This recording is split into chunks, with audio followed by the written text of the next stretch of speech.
কি দেখছো জয়া? একটা বাংলা ছবি। বাবা, কি করে দেখো বাংলা ছবি? শুধু প্যান প্যানানি আর ঘ্যান ঘ্যানানি। আমি তো ভয় দূরদর্শন খুলি না।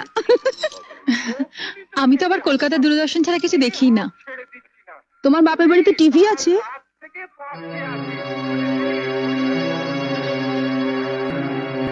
আছে, একটা ছোট ব্ল্যাক এন্ড হোয়াইট টিভি আছে।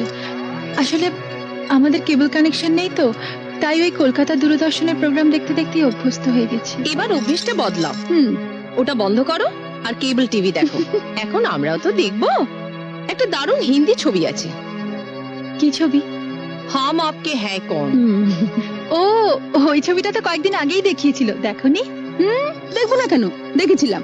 কিন্তু ও ছবি যতবারই দেখো পুরনো হয় না। আর মাধুরী দীক্ষিতকে দেখে তো মন আর ভরে না, তাই না দিদি? যা বলেছিস। কিন্তু মাধুরীকে নিয়ে ওসব কথা তো ছেলেরা বলে, মেয়েরাও বলে।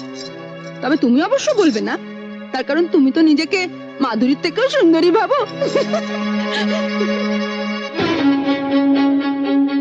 আমি ভাবি না মেজদি, তবে আমি জানি আমি কি। একেবারে পাতে দেওয়া যায় না এমন হতকুচ্ছি তো আমি নই, তাই না? নইলে এ পাড়ায় যাদের বাড়িতে পড়াতে আসতাম তাদের বাড়িতে মা আমাকে দেখেই সঙ্গে সঙ্গে তার ছোট ছেলের বউর জন্য পছন্দ করে ফেলতেন না। আর শুধু কি তাই, বলতে গেলে একেবারে বিনা পয়সায় এক কাপড়ে শাখা সিঁদুর পরিয়ে এবারই ছোট বউ করে নিয়ে এলেন।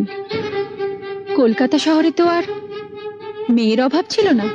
না, তা ছিল না, কিন্তু ছোট ঠাকুরপোর বিয়ের বয়স হয়ে গেছিল। অত সামান্য রোজগারের ছেলের জন্য কোনো অবস্থাপন্ন ঘরের ডানা কাটা পরি তো আর পাওয়া যাবে না, তাই তোমার সঙ্গে বিয়ে দিয়ে দিলেন।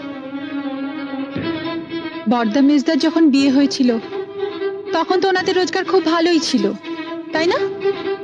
ওনারা কি ডানা কাটা পরি পেয়েছেন? আচ্ছা দিদি, কিছু মনে করো না। তোমাদের দেওরের যদি রোজগার ভালো হতো আর তার যদি বড়লোকের সুন্দরী মেয়ের সঙ্গে বিয়ে হতো, তাহলে তাহলে তোমাদের কি লাভ হতো বলো তো? আমাদের আবার কিসের লাভ? ও মা, তাতে যদি তোমাদের কোনো লাভই না হলো, তাহলে আমি যেমন আমাকে তেমন ভাবে মেনে নিতে তোমাদের অসুবিধা কিসের? আমি তো তোমাদের বাড়া ভাতে ছাই দিতে আসিনি, বা আমি জোর করেও আসিনি।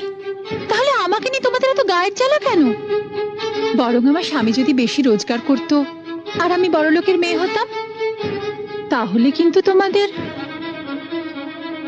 অনেক অসুবিধে হতো। অসুবিধে হতো? কিসের অসুবিধে? তাহলে এই মুহূর্তে টিভিটা আমিই দেখতাম, আমার পছন্দ মতো দূরদর্শন